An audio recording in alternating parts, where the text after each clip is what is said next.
What is time? Not the ticks of a second hand or the chimes of a digital alert, not the artificial rhythm of a punch cards, lunch breaks, and commutes. I mean time, the lived unfolding of a life, the breath between birth and death, the one resource no one can mine, manufacture, or regenerate, the substrate of freedom itself. And yet, somehow, we gave it away. We handed over the hours of our lives, not in chains, but in contracts, not to kings, but to employers. We began to sell time as if it were a commodity. We began to believe we owed time to the economy, and we called it progress. But the Enlightenment did not promise us this. The Enlightenment was not about becoming more efficient servants. It was about breaking the yoke of imposed authority. It was about sovereignty, the right of each individual to shape their life according to reason, dignity, and consent. Liberty wasn't just a theory. It was meant to be the condition of existence. But liberty requires more than speech. It requires time. Let me show you how we lost it.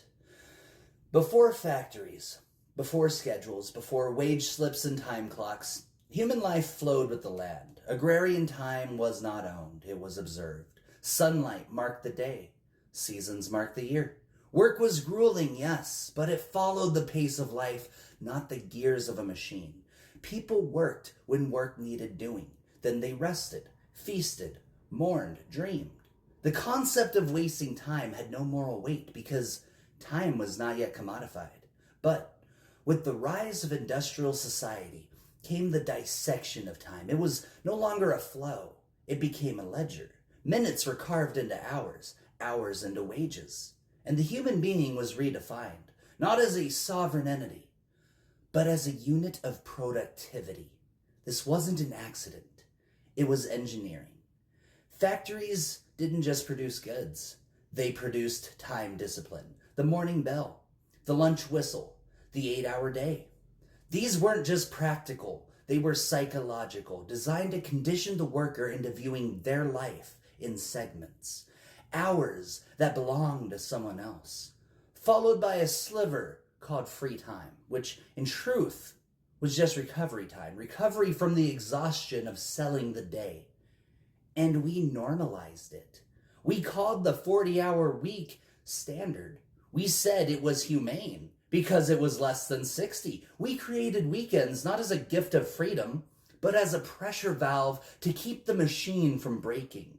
And over time, we forgot that this entire system was built, not born. John Locke argued that labor was the foundation of property, that mixing your labor with the world gave you the right to own its fruits. But the modern order corrupted this principle. Under wage labor, we do not mix our labor with the world. We trade it for a pittance, and the fruits are claimed by another. And what's worse, we don't just sell labor, we sell time, hours that cannot be returned, years that vanish into someone else's spreadsheet. Karl Marx understood this deeply.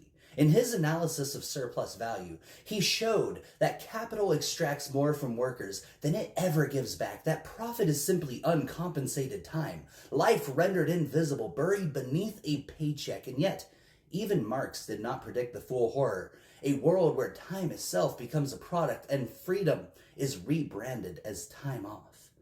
Paul Lafargue, Marx's son-in-law, wrote his masterpiece in 1883, The Right to be Lazy. In it, he mocked the so-called right to work. He called it what it was, a right to be exploited, a right to chain oneself to machines. He imagined a future where mechanization would free us from drudgery, a future where 3 hours of labor would be enough. That was in the 1880s. And yet here we are, 145 years later, still shackled to the 40-hour cage, and now the machines are smarter. The software is faster. The automation is real. The productivity is astronomical, and still we work. Why? Because relinquishing control over time means relinquishing control over people. Every waking second is targeted, not just at work, but outside it. Streaming platforms, side hustles, fitness trackers, sleep cycles, wellness apps, all optimized, all monetized. Free time becomes the illusion of choice between pre-designed options. Leisure is no longer the absence of work. It's another tool of integration. Even our rest is extracted now. Even our dreams are shaped by exhaustion. We're told to be grateful, to earn our weekends, to earn our pensions, to earn our time back when we're too old to use it. That's not freedom. That's intergenerational theft disguised as virtue. And it betrays the Enlightenment, because the Enlightenment was not about GDP. It was not about growth curves. It was about becoming, the unfolding of the self, the cultivation of reason, the dignity of choice. And every second we are forced to spend for someone else's profit is a second stolen from that path. Let me be clear. You cannot be free if your time is owned. You cannot be sovereign if your days are leased. You cannot pursue happiness when your calendar belongs to a machine you never consented to feed. This is not an argument. This is a reckoning. The Enlightenment gave us the language of liberty. The modern order repurposed it to market the cage. We were told we were free because we could choose our employer, choose our schedule, choose our leash. That's not freedom. That's managed consent. That's control wrapped in convenience. But what happens when we remember? What happens when we reject the premise? What happens when we say time is not a commodity? Time is not a product.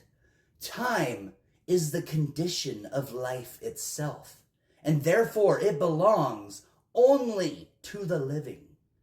That's where we begin. That's the rupture. The Enlightenment was the promise. The managed life is the betrayal. And it's time to reclaim the clock. Not just for idleness, not just for rest, but for the birthright the Enlightenment was always pointing toward. A life lived on your own time, for your own becoming, in a world that no longer steals your hours to feed a system of managed scarcity. We are not here to be efficient. We are here to be free. And the first act of freedom is this: take back your time.